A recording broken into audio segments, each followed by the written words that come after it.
ಕರ್ನಾಟಕದಲ್ಲಿ ಮುಂಗಾರು ಮಳೆಯ ಆರ್ಭಟ ಜೋರಾಗಿದೆ. ಉತ್ತರ ಕನ್ನಡ, ಉಡುಪಿ, ದಕ್ಷಿಣ ಕನ್ನಡ, ಕೊಡಗು, ಧಾರವಾಡ, ಬೆಳಗಾವಿ ಜಿಲ್ಲೆಗಳಲ್ಲಿ ಭಾರೀ ಮಳೆಯಾಗುತ್ತಿದೆ.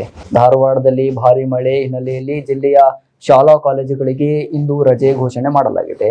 ಹವಾಮಾನ ಇಲಾಖೆಯಿಂದ ರೆಡ್ ಅಲರ್ಟ್ ಘೋಷಣೆಯಾಗಿದೆ. ಕಳೆದ 2 ದಿನಗಳಿಂದ ನಿರಂತರವಾಗಿ ಮಳೆ ಸುರಿಯುತ್ತಿದೆ. ಇದರಿಂದ ಜನಜೀವನ ಅಸ್ತವ್ಯಸ್ತಗೊಂಡಿದೆ. ಇನ್ನು ಉಡುಪಿ ಜಿಲ್ಲೆಗೂ ಹವಾಮಾನ ಇಲಾಖೆ ರೆಡ್ ಅಲರ್ಟ್ ಘೋಷಣೆ ಮಾಡಿದೆ. ಇಂದು ಶಾಲೆಗಳಿಗೆ ರಜೆ ಘೋಷಣೆ ಮಾಡಿದೆ. ಮುಂಜಾಗ್ರತೆ ಕ್ರಮವಾಗಿ ಶಾಲೆಗಳಿಗೆ ರಜೆ ಘೋಷಣೆ ಮಾಡಲಾಗಿದೆ. ಕಾರವಾರದಲ್ಲೂ ಮಳೆ ಮುಂದುವರೆದಿದೆ. ನಗರದ ಗ್ರೀನ್ ಸ್ಟ್ರೀಟ್ ರಸ್ತೆ ಜಲಾವೃತಗೊಂಡಿದೆ. ರಸ್ತೆಯ ಮೇಲೆ ಮಳೆಯ ನೀರು ಹರಿಯುತ್ತಿದೆ. ನಗರದ ಹಬ್ಬಗೋಡ ರಸ್ತೆ, ಕೋಡಿ ಭಾಗದ ರಸ್ತೆ, ಕೆಇಬಿ ರಸ್ತೆಯ ಕೆಲವೆಡೆ ಜಲಾವೃತಗೊಂಡಿವೆ. ಹಲವೆಡೆ ಮನೆಗಳಿಗೆ ಚರಂಡಿ ನೀರು ನುಗ್ಗಿದ್ದು ಜನಜೀವನ ಅಸ್ತವ್ಯಸ್ತಗೊಂಡಿದೆ. ಬೆಳಗಾವಿಯಲ್ಲಿ ಧಾರಾಕಾರ ಮಳೆಗೆ ಬೆಳಗಾವಿ ಅವಾಂತರ ಸೃಷ್ಟಿಯಾಗಿದೆ. ಜಿಲ್ಲೆಯ ಬೇಲಹೊಂಗಲ, ಗೋಕಾಕ್, ಖಾನಾಪುರ ಪಟ್ಟಣದಲ್ಲಿ ಭಾರೀ ಮಳೆ ಸುರಿದಿದೆ. ಬೈಲೊಂಗಲ ಪಟ್ಟಣದಲ್ಲಿರುವ ಕ್ಲಿನಿಕ್ ಒಳಗೆ ಮಳೆ ನೀರು ನುಗ್ಗಿದೆ.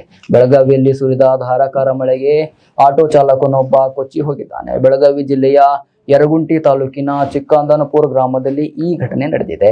ಮಳೆರಾಯನ ಆರ್ಭಟದಿಂದಾಗಿ ರಾತ್ರಿ 8 ಗಂಟೆ ಸುಮಾರಿಗೆ ಚಿಕ್ಕಬಂದನೂರು ಗ್ರಾಮದ ಹಳ್ಳ ಕೊಳ್ಳಗಳು ತುಂಬಿ ಹರಿದಿವೆ.